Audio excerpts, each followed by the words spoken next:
Hello everyone, স্বাগতম জানাই আপনাদের টিআর স্টাডি ক্লাবে।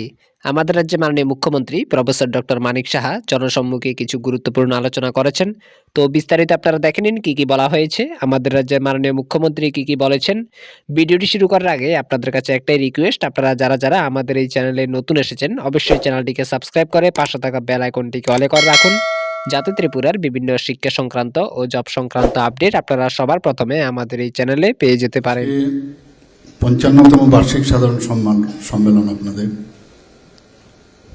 এবং আমাদের কাছে যে কোনো প্রকল্প যাই আমরা চিন্তা ভাবনা করি, সরকার যখনই কোনো চিন্তা ভাবনা নেয় যে কিছু একটা করতে হবে, ডেভেলপ করতে হবে,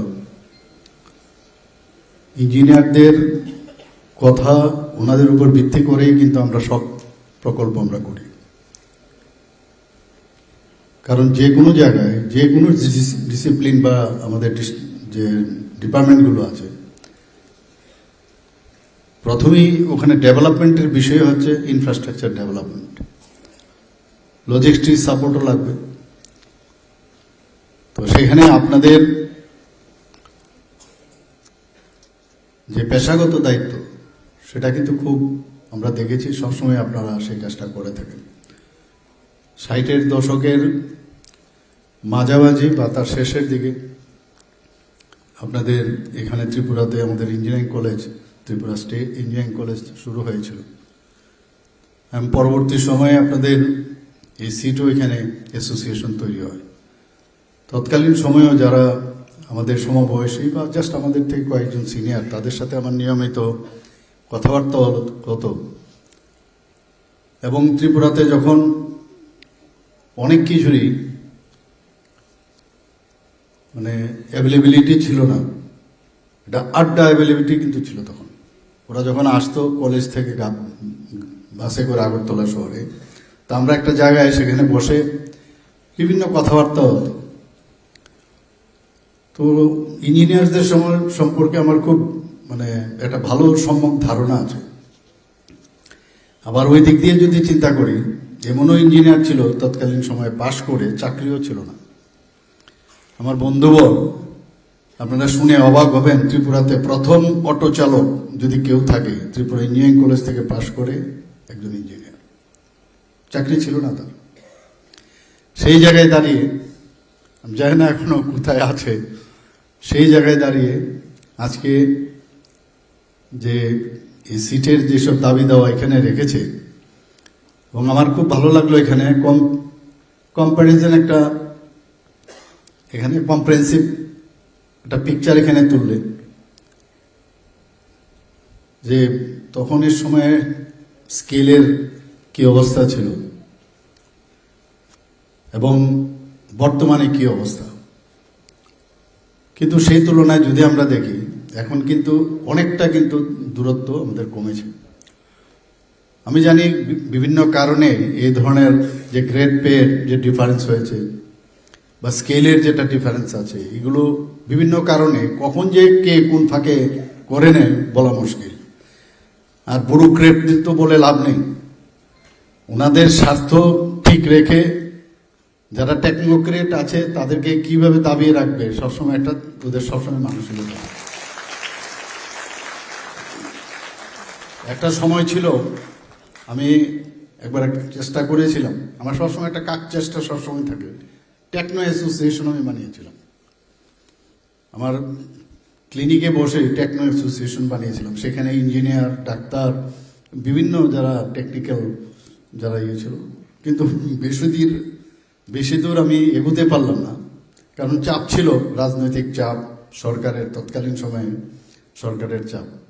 এই যে ডিমান্ড আমাদের বিভিন্ন, যে আমরা সবাই মিলে যারা ব্যুরোক্রেটরা আমাদের দাবিয়ে রাখে, তাদের বিরুদ্ধে বা ওদের সমতা অ্যাটলিস্ট আমাদেরকে যাতে করা হয়, আমি একটা প্রচেষ্টা কিন্তু তখনও করেছিলাম, কিন্তু সেটা ফলপ্রসূ হয়নি। আসতো, অনেকে আসতো, ভয়ে ভয়ে আসতো, কথা বলতাম, এবং আমাদের সমস্ত এই চিঠিপত্র সেগুলো কিন্তু ছাপানো হয়ে গেছে। জানি না এখনো খুঁজলে সেই কাগজগুলো পাবো কিনা। তো আমার খুব ভালো ধারণা আছে, ইঞ্জিনিয়ারদের বিশেষ করে আমার খুব ভালো ধারণা আছে। ডিফারেন্স থাকাটা উচিত নয়। ডিফারেন্সটা কিভাবে ঠিক রাখা যায়, নিশ্চয়ই যে প্রথম দাবি যেটা আপনাদের সেক্রেটারি মহোদয় রেখেছেন, আমি নিশ্চয়ই বিষয়টা আমি দেখবো, আমি দেখে এটাকে কিভাবে দূরীভূত করা যায় আমি দেখব। সম্মান দিতে হবে, এখানে আর পয়সাটা ইম্পর্টেন্ট না, ইম্পর্টেন্টটা হচ্ছে তাদের যে প্রাপ্য অধিকার। এই ডিফারেন্সের মাধ্যমেও কিন্তু অধিকারটাকে খণ্ডন করা হয়, 500 টাকাই হোক 600 টাকাও হোক, সেই জায়গার মধ্যে কিন্তু এটা করে, এটা না হওয়াটাই বাঞ্ছনীয়। I will try my best, দেখি কি করা যায়, আমি দেখি আইনগতভাবে যদি এটা ঠিক করা যায় নিশ্চয়ই আমি দেখি। আমরা বাইরে যখন যাই, দুবাই আগে তো যেতাম, মুখ্যমন্ত্রী হওয়ার পর থেকে তো আর যাওয়া অসম্ভব। বিদেশের বহু জায়গায় গেছি, দুবাই বলুন, হংকং বলুন, বহু জায়গায় গেছি। গিয়ে যখন ওখানে নামি দেখি এত সুন্দর সুন্দর বিল্ডিং, রাস্তাঘাট, দুঃখ হতো যে আমাদের ত্রিপুরাতে কবে হবে, ভারতবর্ষে কবে হবে। আমাদের কাছে এটা মানে অদ্ভুত লাগতো যে কোন জায়গায় আমরা আছি। আর আগে বলা হতো যে ভারতবর্ষ নাকি মানে সোনে কা চিড়িয়া ভারতবর্ষের মধ্যে ছিল। ইংরেজ, পর্তুগিজ এবং এর আগে আর অনেকে, মোগলরা এসে লুট করে আমাদের এখান থেকে সমস্ত ধন দৌলত নিয়ে গেছে। সেই জায়গায় দাঁড়িয়ে মাননীয় প্রধানমন্ত্রীজি যখন আসলেন 2014-তে, তারপর কিন্তু আমাদের মনে হলো না, আবার আমরা পুনর্জাগরণ ভারতবর্ষের হবে। কালকের রেজাল্টও আপনারা বুঝতে পারছেন, দিল্লির নাম নাকি দিল থেকে হয়েছে, দিল্লির নাম দিল থেকে হয়েছে অনেকে বলে। এবং এই যে হার্ট অফ দ্য কান্ট্রি হচ্ছে দিল্লি। 27 বছর পর আবার মাননীয় প্রধানমন্ত্রীজির উপর যেভাবে আস্থা রেখেছে, সেই রেজাল্ট 48-22 ভাবা যায় না কোনোদিন। তো সেই জায়গায় আমরা বুঝতে পারছি একের পর এক যেভাবে দেশকে এগিয়ে নিয়ে যাওয়ার জন্য আমার মাননীয় প্রধানমন্ত্রীজি যে কাজ করছে সর্বক্ষেত্রে, ডিফেন্সেই বলুন, কৃষিক্ষেত্রেই বলুন, খেটে খাওয়া মানুষই বলুন, বিশ্বকর্মা যোজনার মতো 13,000 কোটি টাকার প্রজেক্ট 18টা গোষ্ঠী কেউ চিন্তাও করেনি। সাধারণ মিডল ক্লাস ফ্যামিলি, এবারে জিতের মেইন যে বিষয়, মিডল ক্লাস ফ্যামিলিদের কারণে, মহিলাদের জন্য, দলিত ব্যক্তিদের জন্য এবার দিল্লিতে জিত আসলে হয়েছে। ভ্রষ্টাচার তো একটা আছেই, কত রকমের কথা। যমুনার মধ্যে নাকি হরিয়ানার থেকে সেই বিষ জল পাঠাচ্ছে ইত্যাদি কত রকমের ঘটনা বলেছে। আর মোদিজি কালকে যেটা বললেন যে যমুনা কিভাবে ঠিক করতে হয়, কঠিন কাজ, কিন্তু আমি নিশ্চিত উনি যখন বলেছেন কি করবেন আমরা দেখবো সেটা। গঙ্গার থেকে আরম্ভ করে কোথাও বাদ দেননি উনি।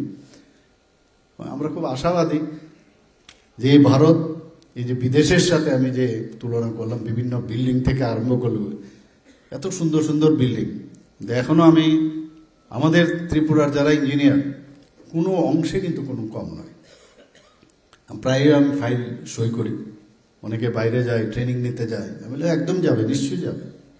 যদি ট্রেনিং নিয়ে এসে আমাদের ত্রিপুরার ইনফ্রাস্ট্রাকচার ডেভেলপ করতে যদি একবার অন্যান্য স্টেটের যদি করা যায়, ইন্টারন্যাশনাল স্ট্যান্ডার্ডে করতে পারে, তো অসুবিধা কি? যাচ্ছে, আসছে এবং সেটার ইমপ্লিমেন্টেশন হচ্ছে। আজকে ইরিগেশনের যদি কথা বলি, সেখানেও ইঞ্জিনিয়ারদের স্থান। আমাদের যে পিডাব্লিউডি ওয়াটার রিসোর্স, সেখানেও আপনাদের বিরাট একটা মানে আপনাদের কর্মযোগ্য, সেখানে আমি বলব। আমাদের ত্রিপুরাতে জলের যখন বিশেষ করে যখন এই শুখা মৌসুমে ইরিগেশনের জন্য আমাদের খুব দরকার, তো সেই ইরিগেশনের জন্য জল, যে আমাদের যে নদীগুলো এবং পুকুর বা অন্যান্য জায়গায় যেখানে রিসোর্স, সেগুলো কিন্তু শুকিয়ে যায়। কিন্তু ভগবান আমাদের এমন জিনিস দিয়েছে যে আন্ডারগ্রাউন্ড ওয়াটার কিন্তু অন্যান্য প্রদেশ থেকে আমাদের কাছে মজুদ অনেক বেশি, যে কারণে ওয়াটার আমরা আন্ডারগ্রাউন্ড থেকে সেটা পাওয়াতে আমাদের পক্ষে সেই ইরিগেশন সিস্টেমটাও আপনারা বজায় রাখেন বিভিন্ন স্কিমে। এবং বৃষ্টির জল আটকিয়ে কিভাবে ইনোভেটিভ আইডিয়াতে জল সংরক্ষণ করা যায়, বিভিন্ন বোরিংয়ের মাধ্যমে, টিউবওয়েলের মাধ্যমে জল দিয়ে আপনারা সেচের কাজ করছেন। আবার আরেক দিক দিয়ে পরিশ্রুত পানীয় জল আপনারা সমস্ত ঘরে ঘরে আপনারা পৌঁছাচ্ছেন, যেখানে 3% আমরা শুরু করেছিলাম এই জল জীবন মিশনের, সেই জায়গার মধ্যে আজকে প্রায় 82% আমাদের সমস্ত ঘরে ঘরে এই নলসের জলের ব্যবস্থা আমরা করতে পেরেছি, এবং সেটা আপনাদের কারণে সেটা সম্ভব হয়েছে। সব দিকে আমি যেখানে বলি, এতগুলো এখানে একটু আগে ভিডিও দেখালো বিভিন্ন হাসপাতালের বিভিন্ন জায়গায়, আমার খুবই ভালো লাগে। কিন্তু নিখুঁতভাবে যে করাটা, অনেক সময় আমি বলি যে ফিনিশিং টাচ খুব ইম্পর্টেন্ট। বিল্ডিং বানালাম, অনেক জায়গায় যাই, ত্রিপুরার বিভিন্ন জায়গায় যেতে হয়, প্রথমে আমি বাথরুমগুলো দেখি, সেখানে অনেক সময় দেখা যায় এত নিম্নমানের যে পাইপ বা অন্যান্য যেসব ইয়েগুলো লাগায়, আমি প্রায় এসে ওখান থেকে চিফ ইঞ্জিনিয়ার সাহেবকে ফোন করি, কি হচ্ছে, কোন কন্ট্রাক্টর করলো দেখুন। মানে পয়সা খরচ করছি, অর্থ সেই জিনিসটা আসছে না। কিন্তু অনেক সময় আগরতলা শহরে ঠিক আছে, কারণ এখানে তো সব ভিআইপিসরা থাকে, যায়, কিন্তু আমরা চাই, এবং ইঞ্জিনিয়ারদের কিন্তু এটা খুব মানে দায়িত্ব নিতে হবে যে কাজটাই হবে। এখানে আমি একটু দেখছিলাম একটা বিল্ডিংয়ের, একটা হসপিটালের খুব সম্ভব, বিল্ডিং খুব সুন্দর, কিন্তু যে বর্ডারটা করেছে রং দেখতে একদম অদ্ভুত বিশ্রী লাগছিল ওটা। মানে যেখানে আজকে ভ্যালু এডেড প্রোডাক্ট আমরা তৈরি করি, ভ্যালু এডেডের প্যাকেজিং সিস্টেম এত সুন্দর না হলে বাজারেও বিক্রি করা যায় না। আপনারা শুনেছেন যে ত্রিপুরাতে গতকালই আমাদের প্রায় 87-এর মতো ইনভেস্টার্স এসছে এখানে, এসে মৌ করেছে ত্রিপুরাতে, এবং 3,700 কোটি টাকার মৌ ওনারা করেছেন। মৌ তো করেছেন, কিন্তু ইনফ্রাস্ট্রাকচার আমাদের করতে হবে কিন্তু অনেক জায়গায়। তো ইনফ্রাস্ট্রাকচার প্রপারলি যদি না হয়, তাহলে বাইরের থেকে ইনভেস্টরও আসবে না। আমরা গত বাজেটের সময় ইনফ্রাস্ট্রাকচারের উপর জোর দিয়েছি, কারণ ইনফ্রাস্ট্রাকচারে ক্যাপিটাল ইনভেস্টমেন্ট তো চলে যাবে, কিন্তু ইনফ্রাস্ট্রাকচারে ক্যাপিটাল ইনভেস্টমেন্ট না যদি আমরা ইনফ্রাস্ট্রাকচারে আমরা খরচ করি, তাহলে ইট উইল লাস্ট। আমরা সেই দিকে নজর দিয়েছি, প্রায় 7,000 কোটি টাকার মতো আমরা গত বছর আমরা রেখেছিলাম ইনফ্রাস্ট্রাকচার ডেভেলপমেন্টের জন্য, ক্যাপিটাল এক্সপেন্ডিচার। রেভিনিউ এক্সপেন্ডিচারে আমাদের কিন্তু লাভ নেই, তো চলে যাবে। সেই জায়গায় সমস্ত জায়গার মধ্যে এখন কিন্তু চোখে পড়ছে যে ত্রিপুরা সরকার কি করছে কি করছে না। এর মধ্যে আগরতলা শহরে আমাদের একটা প্রজেক্ট, আমি সেক্রেটারি মহোদয়কে বলেছি কোথার থেকে ফান্ড পাওয়া যায়, যাতে আগরতলা শহরে আরো উড়াল পুল যেটাকে বলে সেটা তৈরি করা যায়। একটা আমাদের যে প্ল্যান এখন আছে, কতটুকু হবে সেটা যখন হবে তখন বোঝা যাবে। একটা উড়াল পুল আমরা ভাবছি যে গান্ধীর যে স্ট্যাচু আছে সেখান থেকে সেটা ল্যান্ড করবে এসে আস্তাবলের সামনে, এবং আস্তাবলের এখান থেকে দুদিকে দুটো যদি উড়াল পুল যায়, ফ্লাইওভার, একটা বিকে রোডের দিকে যাবে, সেটা ল্যান্ড করবে গিয়ে উজ্জয়ন্ত প্যালেসের সামনে, আরেকটা হারাধন সংঘ হয়ে সেটাকে ল্যান্ড করবে আইজিএম হাসপাতালের সামনে। আরেকটা যেটা আমরা ভাবছি যে মোটর স্ট্যান্ডের এখান থেকে যদি একটা উড়াল পুল হয় এবং সেটা যদি ল্যান্ড করে গিয়ে আপনার প্যারাডাইস চৌমুহনী, তাহলে কিন্তু একটার সাথে একটা ইন্টারলিঙ্কড হয়ে যাবে। সেটা আমাদের একটা চিন্তা ভাবনা আছে। আমি দেখেছি আমাদের অফিসারদের চিন্তা করলাম, সাথে সাথে কাজও কিন্তু শুরু করে দেয়। এর মধ্যে অনেক ওনারা আমাদের কাছে প্রেজেন্টেশনও দিয়েছে। কিন্তু যাই কাজ হোক, আপনাদের উপর ভিত্তি করে কিন্তু সেই প্ল্যানিংগুলো হয়। আপনারা কিন্তু আমাদের ফিউচার, যেটা আমাদের মেয়র সাহেব বলছেন যে আপনারা উন্নয়নের কাণ্ডারি, if I am not wrong. ত্রিপুরাকে এখন বাইরের থেকে যখন আসে মানুষ, প্রথমে এয়ারপোর্ট থেকে এসেই যখন আমাদের এই ভিআইপি রুট দিয়ে আসে, বলছে ত্রিপুরা, এটা ভাবতেই পারছি না আমরা। আমাদের ছেলে মেয়েরা যারা বাইরে 10 বছর পরে আসছে, তারাই বলছে ত্রিপুরা এত সুন্দর কি করে হয়ে গেল, এত সুন্দর সবকিছু এখানে অ্যাভেলেবল। এখন রুচিও বাড়ছে, শান্তিও প্রতিষ্ঠিত হয়েছে। আমাদের মেয়র সাহেব বলেছেন এখানে মানুষ এতগুলো 3,700 কোটি টাকার মুভ করা এই প্রথম এই ধরনের ডেস্টিনেশন ত্রিপুরা একটা ইনভেস্টমেন্ট সামিট যেটা হলো, এর আগে কিন্তু আর হয়নি। তো মানুষ আসছে এখানে, মানুষ প্রথমেই দেখে যে ইনভেস্ট যদি করি আমি ওখানে শান্তি আছে কিনা। 28টা রাজ্যের মধ্যে ত্রিপুরাতে নিচের দিক দিয়ে আমি সব জায়গায় এই কথাটা বলি যে 3 নম্বরে আমাদের ল অ্যান্ড অর্ডার সিচুয়েশন এত ভালো ত্রিপুরাতে। চেষ্টা করে অনেক সময় অনেক দিক দিয়ে আমাদের যাতে এখানে ডিস্টার্ব করা যায়, আর নিন্দুকেরা তো বসেই থাকে। তোমার সুখে আমি দুঃখী, আমার দুঃখে তোমার দুঃখে আমি সুখী, আর তোমার সুখে আমি, মানে এই যে বিষয়টা আসে আর কি, যে তুমি যদি সুখে থাকো আমি বড় দুঃখ পাই। তো কোনো না কোনো জায়গার মধ্যে প্রবলেম ক্রিয়েট করার একটা চেষ্টা করেন। আপনারা গন্ডা তুইসার মধ্যে দেখেছেন আননেসারি কি ঘটনাটা ঘটাবে, কিন্তু আমি নিজেও সেখানে গেছি। 3 দিনের মধ্যে আমরা সেই জায়গায় সেটাকে গিয়ে আমরা ঠান্ডা করলাম জায়গাটা, and peoples are very happy. এবং কুর্তি কদমতলাতে একই অবস্থা, বাংলাদেশের ঘটনা নিয়ে সেখানেও গন্ডগোল। জিরানিয়া তেলিয়ামুড়ার মধ্যে একই ঘটনা ট্রাই করেছিল, বহু জায়গার মধ্যে ছোটখাটো প্রায় এই ধরনের ঘটনা ঘটে। কিন্তু আমরা এমনভাবে, কারণ আগে কি হতো এগুলো জিয়ে রেখে অনেকের মসনদে বসতো, আর আমরা সমাধানের মাধ্যমে মসনদে থাকতে চাই। এবং যখন এটা হবে, আপনারাও যখন ট্রান্সফার করবেন, ট্রান্সফারেবল জব বহু জায়গায় আপনাদের যেতে হয়। এখন তো অনেক সুযোগ সুবিধা হয়ে গেছে। আমাদের ট্রান্সফার যখন হতো তখন তো মনে হতো এই পাহাড় বেয়ে এত দূরে যাব, এত সাংঘাতিক বিষয়।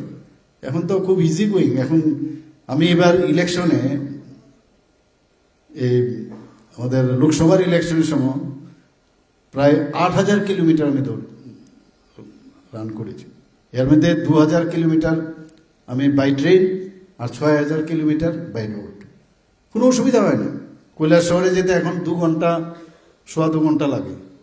আস্তে আস্তে করে সমস্ত জায়গায় আমাদের ন্যাশনাল হাইওয়ে যেহেতু 6টা দিয়েছে, আরেকটা আউট অফ যেটা 4টে প্রিন্সিপালি অন প্রিন্সিপল সেগুলোকেই অ্যাকসেপ্টেন্স দিয়েছিল, তার মধ্যে আরেকটা হচ্ছে। তো সব মিলিয়ে এখানে আমাদের চুরাইবাড়ির থেকে চন্দ্রপুর পর্যন্ত তারও 4 লেনের এটা আমাদের কেন্দ্রীয় যিনি আমাদের এমআরটিসি মিনিস্টার আছেন গডকারিজি, উনি সেটাও স্যাংশন করে দিয়েছেন। চারিদিকে এই যে অবস্থা হয়েছে, মানুষ বাইরের থেকে এসে বলছে যে ত্রিপুরা আগের মতো আমরা দেখিনি। পর্যটনের ক্ষেত্রগুলো বলছে, আমরা বড় একটা হোটেল করার চেষ্টা করছি এখানে, এবং সেটা ত্রিপুরার ক্ষেত্রে একটা মানে গেম চেঞ্জিং হবে। এটা কিরকম, যে প্রথম এই টাটা কোম্পানির সারা মানে ভারতবর্ষের মধ্যে এই ধরনের যারা এই রাজ ফ্যামিলির, যে কোনো জায়গার মধ্যে রাজ ফ্যামিলিকে সামনে রেখে ওনাদের হেরিটেজ 5 স্টার হোটেল করার চিন্তা ভাবনা করছে। ওনাদের সাথে আমাদের কথাবার্তা হয়েছে। তো সেটা হলে কি হবে, তাদের যে টাটা কোম্পানির পুরো, তাদের যে পুরো ওয়ার্ল্ড চেইন আছে ওরা, তো হেরিটেজ যে এখানে 5 স্টার হোটেল হবে, সেই 5 স্টার হোটেলে সেই চার্টার প্লেন করে কিন্তু বিদেশ থেকে পর্যন্ত লোক আসবে এখানে। যখন আসবে সে তখন শুধু এই হোটেল দেখার জন্য আসবে না, একটা হোটেলের ধরুন প্রায় 100টার মতো রুম করবে, 4-5টা এক্সক্লুসিভ রুম করবে, যার ভাড়া হবে 2.5 লক্ষ টাকা পার ডে। কিন্তু ওই লোকগুলোই আসবে এখানে, আর বাকি হয়তো বা নর্মাল, এবং সেইগুলো রাজকীয় স্টাইলই করবে। এই ধরনের ব্যক্তি যখন আসবে, তো ও তো এখানে এসে শুধু হোটেলে বসে থাকবে না, ও ডুমবুরে যাবে, নারিকেল কুঞ্জ দেখবে, সে যাবে আমরা রুদ্রসাগরে, হেরিটেজ যেটা আমাদের ঊনকোটি আছে সেখানে যাবে, আমাদের যে অ্যামাজন বলে ছবি মোড়া সেখানে যাবে, আমাদের প্রজাপতি পার্ক সেখানে যাবে, বিভিন্ন যেসব জায়গাগুলো আমরা ট্যুরিজমের ডেভেলপ করেছি সেই সব জায়গায় যাবে।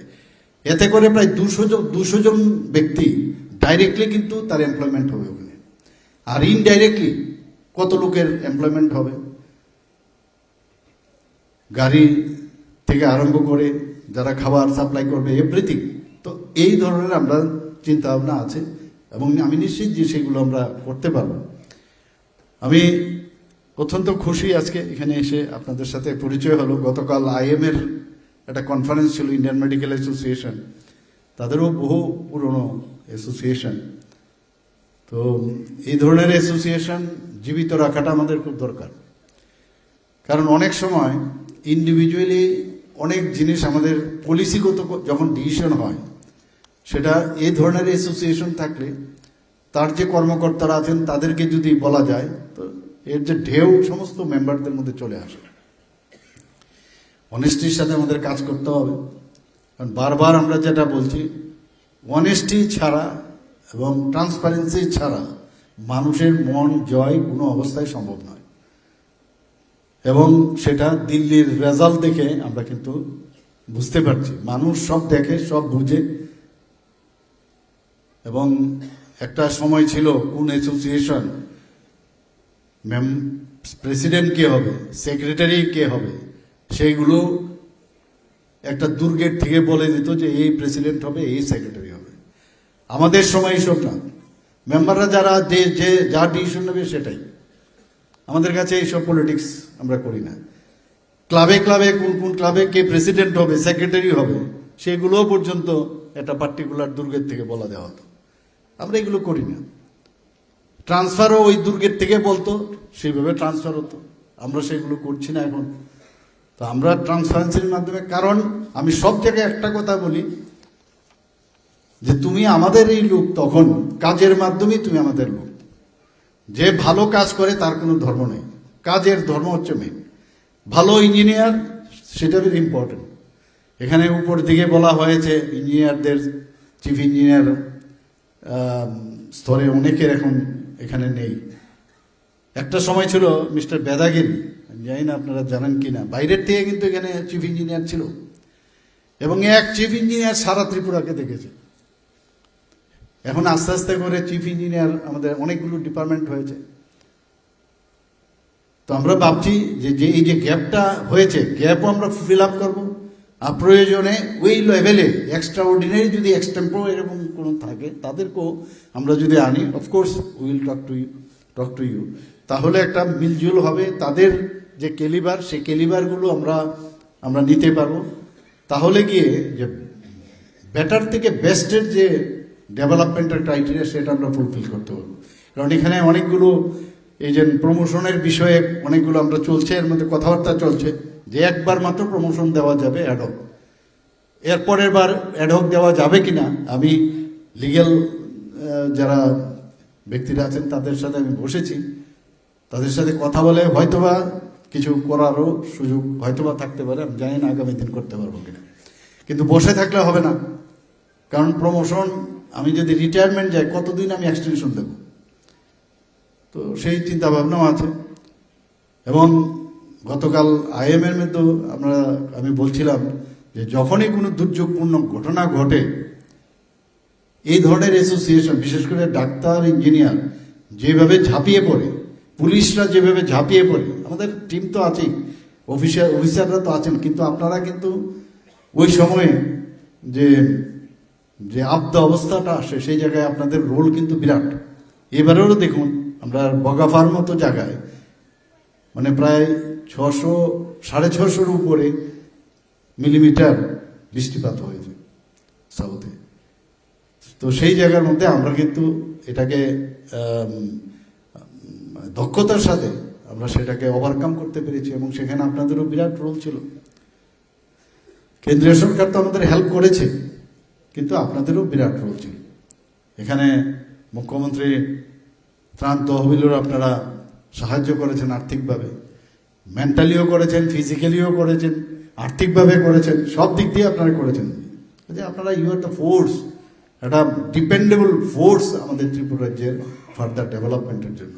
আমি আশা করি এখানে খুঁটি নাটি যা থাকবে সবগুলোর দিকে আমাদের নজর থাকতে হবে। আমি এখানে এসেছিলাম যখন প্রথম মুখ্যমন্ত্রী হয়ে, আমি দেখি যে হল তো আছে, ঠিক আছে, হল হয়েছে, কিন্তু তারপরেও সেখানেও দেখলাম খুব বিচ্ছিরি অবস্থা। আজকে কিন্তু আমি যা দেখছি অনেকটা বেটার হয়েছে, তার জন্য আমরা পয়সা দিয়েছি। চিফ ইঞ্জিনিয়ার সাহেব বলতে পারবেন, আমি অনেক যে রবীন্দ্র ভবন সেখানেও আমি গিয়েছি, করলাম থাকলাম, এ তো হবে না। We should live in a style, এখন তো সব দিক দিয়ে আমাদের ভালোভাবে থাকতে হবে। তবে একটা ঘর, নিজের ঘরে যদি আমরা ভালোভাবে থাকতে পারি, ছেলে মেয়েদের যদি সেইভাবে তার পরিবেশ আমরা দিতে পারি, সেই চিন্তা ভাবনায় আমরা যদি সবাই এই সমাজের যদি আমরা দিতে পারি, তবে মানুষ, পিপুল will accept and will appreciate. আমি আশা করি আপনাদের যে এই ধরনের কাজ আপনারা করছেন। এখানে মেকানিক্যাল ইঞ্জিনিয়ারদের কথা বলা হয়েছে, এটা আজকের প্রবলেম না কিন্তু মেকানিক্যালের। ত্রিপুরাতে বহু মেকানিক্যাল, আমার বন্ধু বান্ধবরাই অনেকে মেকানিক্যাল ইঞ্জিনিয়ারিং পাশ করেছে, অনেকে যেতে চাইতো না, কারণ এখানে বড় মানে ইন্ডাস্ট্রি এখানে নেই। চেষ্টা করছি আমরা তো বড় বড় যেখানে মেকানিক্যাল ইঞ্জিনিয়ার প্রয়োজন, বহুত লোক মধ্যপ্রদেশে আমি যেতে দেখেছি, সেটা একটা বিরাট প্রবলেম এখানে। এটাকেও কিভাবে অন্যভাবে, এখন তো যে কোনো জায়গার থেকে যে কোনো স্তরে গিয়ে কিন্তু চেঞ্জ করা যায়, কম্পিউটারের দিকেও যাওয়া যায়, ইত্যাদি ইত্যাদি। কাউকে যাতে কোনো অবস্থায় ডিসকার্ড না করা হয়, তাদেরকেও আদার কোনো ট্রেনিং দিয়ে তাদের কাজটা যাতে নেওয়া যায়, সেই ব্যবস্থা আমরা করতে পারি। আমরা বসে আমরা কথা বলতে পারি এগুলো নিয়ে। এখন তো ইঞ্জিনিয়ারিং এর তো শেষ নেই, আইটি ইঞ্জিনিয়ার থেকে আরম্ভ করে, কম্পিউটার ইঞ্জিনিয়ার থেকে আরম্ভ করে, বায়োমেডিক্যাল ইঞ্জিনিয়ার, যেখানে যাবেন সেখানেই। এখানে বিদ্যুতের বিষয়ে আলোচনা হয়েছে, ইলেকট্রিক্যাল ইঞ্জিনিয়ার, তাদের তো তাও এখন অনেক বেশি তাদের এভিনিউজ খুলেছে, কিন্তু মেকানিক্যাল ইঞ্জিনিয়ারদের আমার মনে হয় তাদের বিষয়ে আমরা আলাদাভাবে আমরা চিন্তা করতে পারি।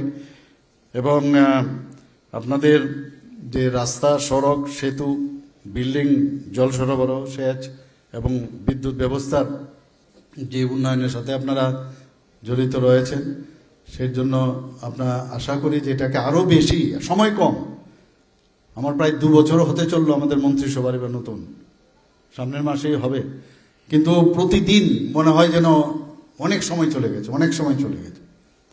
যে আপনারাও সেইভাবে, আর আমাদেরও এরকম একটা সাধারণ মানুষেরও থাকে যে টেন্ডার হয়েছে, ওয়ার্ক অর্ডারও বেরিয়েছে, এখনো কিছু হচ্ছে না কেন?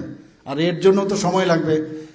যখন এই কনক্রিট ডালা হয়, তার কাস্টিং করার পরে তারও একটা টাইম দিতে হবে, কিন্তু ভিতর থেকে তাকে কবে উঠবে, তো এগুলো তো থাকবেই, কিন্তু তবুও কোনো জায়গায় গ্যাপ যেন না থাকে, সেই চেষ্টাটা আপনারা করবেন।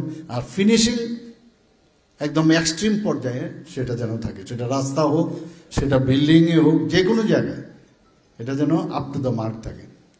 প্যাকেজের মতো, যেমন আজকাল প্যাকেট দেখে আমরা অনেক জিনিস আমরা কিনি, আমরা ভুজনগরে যখন আমাদের যে ইন্ডাস্ট্রিয়াল এস্টেটে যাই, এত সুন্দর সুন্দর এই যে আমাদের যে রাবার থেকে যে ইলাস্টিক্স তৈরি হয়, সেই ইলাস্টিকগুলো বিদেশে পাঠাচ্ছে, এত সুন্দর। ত্রিপুরাতে এরকম সম্ভব? আমি আপনাদেরকে আরেকটা অনুরোধ করব, ত্রিপুরাতে রাবার, আমাদের যে উৎপাদিত যে রিসোর্সগুলো আছে, বাঁশ, তারপর আপনার যে ব্যাম্বু থেকে শুরু করে আমাদের রাবার, আগার ইত্যাদির উপর ভিত্তি করে, ফলের উপর, হর্টিকালচারের উপর ভিত্তি করে ইনোভেটিভ কিছু করা যায় কিনা, সেই বিষয়ে আপনারা চিন্তা করুন। আমি টিআইটির মধ্যে গত পরশুদিন আমি গিয়েছিলাম, সেখানেও ছেলেরা খুব ভালো করছে। ওখানে ড্রোন সেন্টার আমরা এর আগে আমি ইনোগ্রেট করে এসেছিলাম, সেখানে ইনোভেটিভ ওরা ড্রোন টেকনোলজি ওরা নিয়ে এসে।